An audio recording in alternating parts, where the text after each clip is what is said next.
Thanks for having us. You are correct.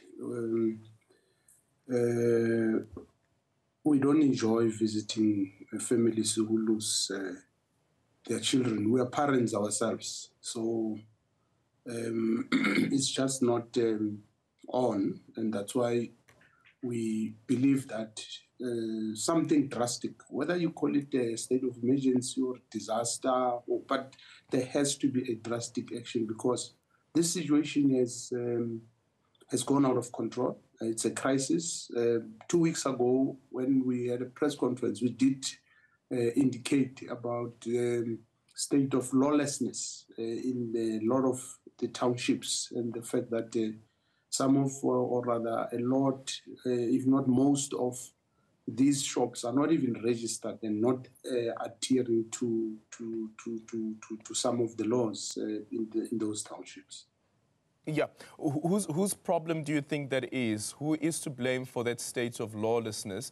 You, for instance, as MEC of Finance and Economic Development, have been speaking a lot about the township economy. Doesn't the township economy also speak to there must be law enforcement, there must be adherence to the laws of the country? We must all take responsibility, Adrian. I don't want to point fingers at anyone. There are things we are expected to do ourselves, as you correctly say, to help township-based businesses. And that includes training them, creating market access for them, helping those that qualify with funding. And then there's a part that municipalities must do, the police and everyone. So I don't want to create an impression that we are perfect, that we have not contributed towards this. I want to emphasize that we must take responsibility, and all of us must do better. In fact, I think we are all doing something, but perhaps it's not enough. So we have to do more, and we have to do better. We have to be more aggressive, if I can put it that way, in whatever that we are doing. Yeah, but MEC, collective responsibility can't be the answer. We're speaking here about families losing their loved ones. Government has systems in place that need to be followed, as you said, with the municipalities as well.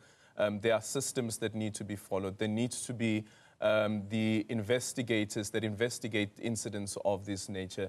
You need to have the inspectors as well and so forth. So who is to blame? Somebody must take responsibility. Collective responsibility is not the answer. Well, it depends how we look at it. But as I'm saying, everybody has got a role to play. And whatever that everyone has been doing, perhaps it's not enough. We need to try and improve. I did say, for instance, yesterday that I know the inspectors have been doing their work, but I don't think they're doing enough. I think they need to step up their game. The police, when you talk to communities, they complain about everyone, by the way. So the community are not, communities are not only complaining about the municipality or the police, they complain about everyone, meaning everyone must take responsibility and start stepping up. Because the communities believe that the police are not there on their side. They believe that the inspectors are not on their side. They believe that politicians are not visible there on the ground. So what I'm echoing is echoing the sentiment of the communities, by the way. And I don't think we must take them for granted. We must just do our work. All of us play our part, because it doesn't matter how much work I do, as long as it's not felt and not seen by the communities, then it doesn't matter. Yeah, I would argue, MEC, and say that essentially the state isn't complicit in the deaths of these children, specifically with the children, that the state is complicit.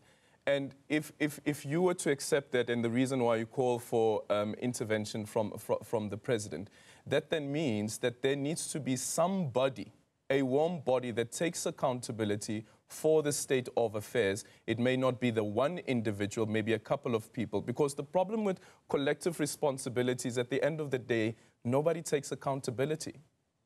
Yeah, well, I wouldn't say the state is complicit. I don't think it's a fair criticism to say that. Do you think if the state had enough inspectors that we would have had such situations?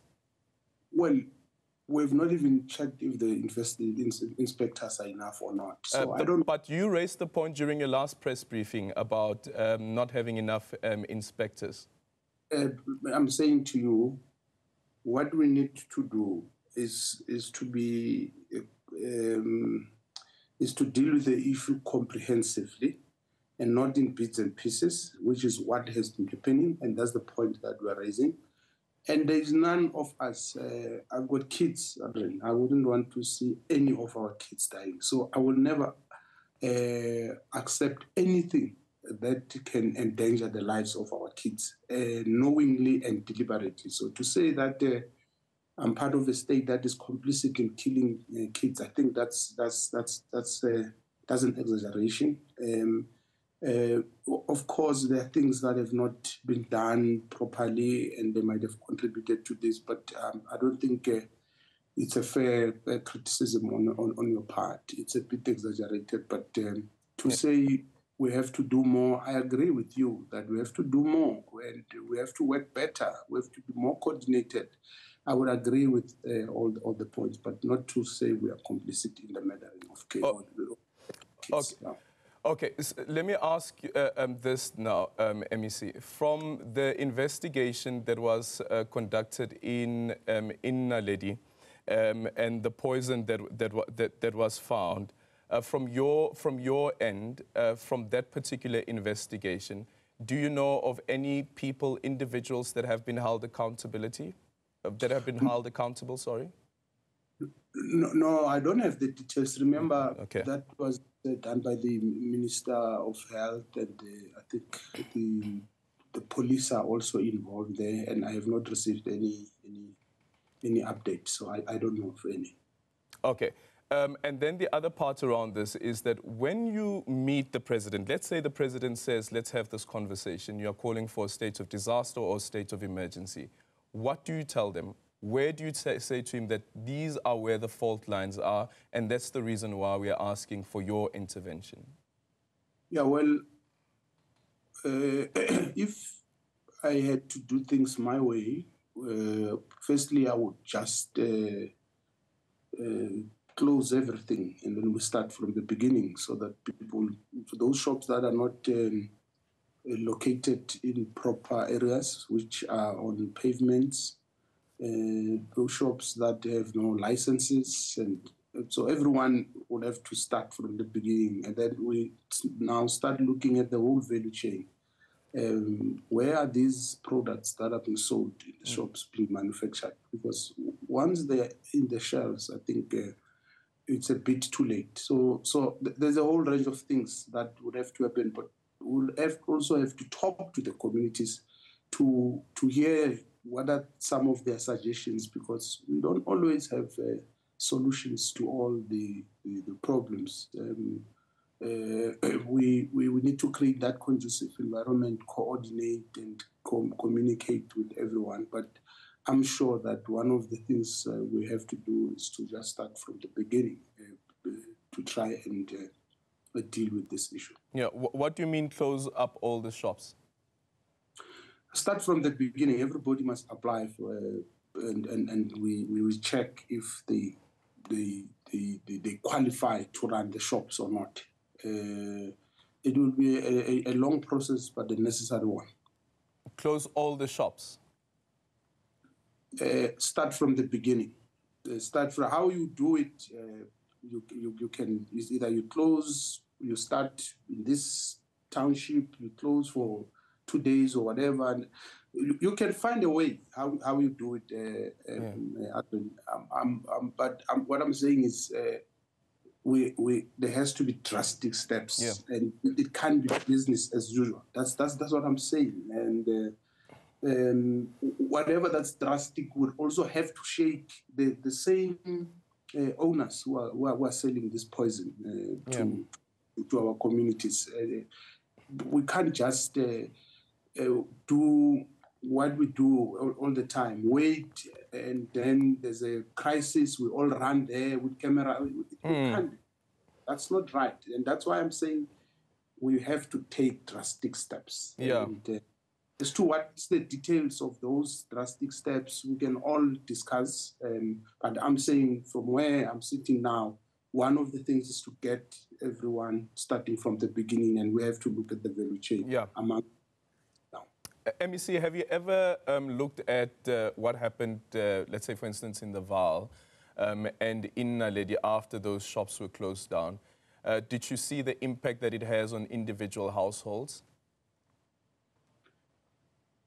Well, it depends. What do you mean? Because a lot of those shops, access to the groceries, access to those food items, and buying those food items and household goods as well. Once those shops have been shut down, the impact that it has on community members.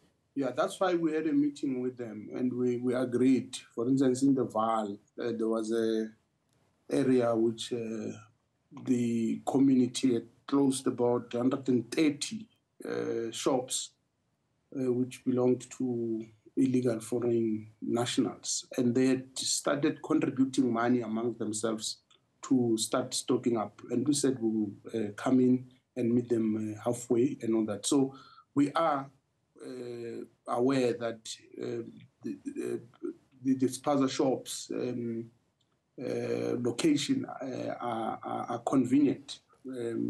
But if that convenience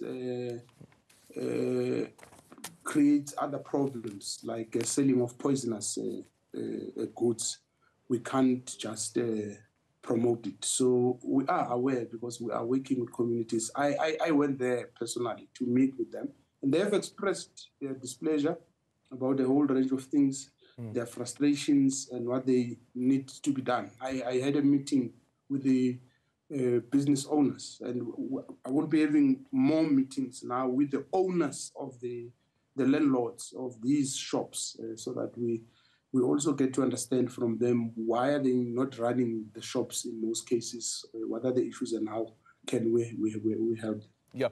And from a manufacturer's perspective, have you ever visited any of these manufacturers that are manufacturing these goods that are sold at these spaza shops, including the snacks? Well, I haven't. I was told of one in the Vaal, which we said the inspectors must visit, and I am not even sure if there are specific manufacturing outlets or they stock from others.